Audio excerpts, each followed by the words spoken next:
and wonderful to be here. I'm Maria Salazar from the state of Florida, District Number 27, and thank you for participating. I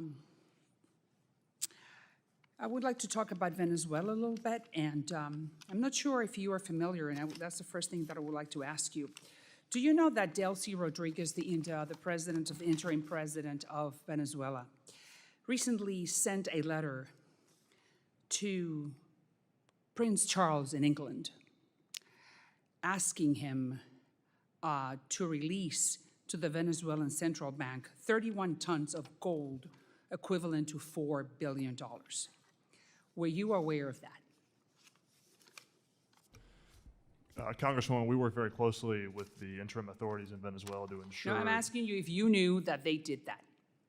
Did you know that Delcy sent a letter to King Charles? Yes or no? As a part of our overall oversight of their fiscal processes and budgets, we did see the letter that she sent. You saw it, all right? So do you know what the letter said specifically? I don't recall the specific language of the letter, Congresswoman. All right, so but you saw the letter, but you don't remember, right? You don't remember what the letter said. Congresswoman, I believe that the interim authorities in Venezuela are seeking access to available sources of capital. But specifically, did you know that she sent a letter to King Charles in England to release those 31 tons of gold? The interim authorities in Venezuela are facing severe budgetary stress. That's not what I'm asking you. Is the State Department no? Okay, listen, I understand that you work for Marco Rubio and we love him, but there has to be, I would like some accountability. So you're telling me that you're not aware, very familiar. The State Department knew that Delcy was putting forth this request. You're telling me that you did know. Did she consult with you before she sent that letter to King Charles? Congresswoman, we work very closely with the interim authorities to ensure that they have the budgetary resources they need to recover from the devastating earthquake. No, that's not what I'm asking you. That's not what I'm asking you. Did she consult with you, and what did you guys say? Congresswoman, because of the earthquake, the government in Venezuela is seeking additional financial resources in order to undertake the expenditures necessary to do the reconstruction, to clear rubble, of course, and to I build agree temporary with that. housing. And I agree with that, and we're helping her. The problem is that we know that Delcy belongs to the Maduro regime, and I understand that she's working with the State Department. I get that, but I also know her nature. And how do we, the United States, is going to make sure that she is not going to steal that gold?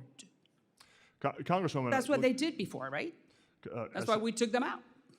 Look, Congresswoman, Secretary Rubio has been working, as you know, on these issues for many years. Yes. And that's precisely why we have established a very strong financial monitoring mechanism over the funds. And you took me to this specifically, strongly.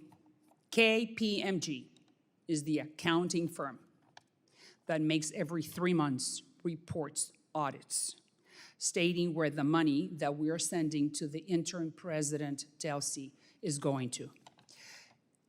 We have never seen one of those reports. Could you show Congress one of those audits? Thank you for the question, Congresswoman. And I'd like to add, too, it's a dual layer of protection. So not only do we have KPMG as the financial monitor over the Treasury account funds, the Central Bank of Venezuela has retained BDO, its own independent auditor. But I'm asking you something very simple. We have never seen those reports produced by KPMG, which is the one that is responsible to make sure that whatever money we send to Delcy's interim government goes to the schools and the roads and the hospitals that she's supposedly claiming that money is going to, right? It's our money going to her hands. So can we see their report, because KPMG is responsible to make sure that the money gets to the right place? Yeah, Congresswoman, as Secretary Rubio has said, we will produce for Congress, appropriate summaries. So could you, I would love to see, it's been 6 months, I would like to see 2 reports because it's every 3 months. So can you show us, Congress, where that money is going to and provide the KPMG report to us? Can you commit to that? Yeah, Congresswoman, we will produce to Congress appropriate reports that we can, that protect, relevant information that's, part of our foreign policy. At the same time, there's been an earthquake. There's a big change in how But there is no earthquake in the KPMG accounting firm offices, so we can definitely access those papers. Congresswoman, KPMG is on the ground in Caracas. They were affected by the earthquake as well because of their local affiliate in Caracas. And again, the needs and the expenses, have really grown significantly because of the earthquake. And so We understand. Listen, I'm on your side. I just want to make sure that Delsey's interim government does not keep the oil proceeds that we are giving to her because. Gentlelady's time's up. Thank you. So I thank you that you commit, and I will reach out to your office so we can have access to those reports. And thanks again.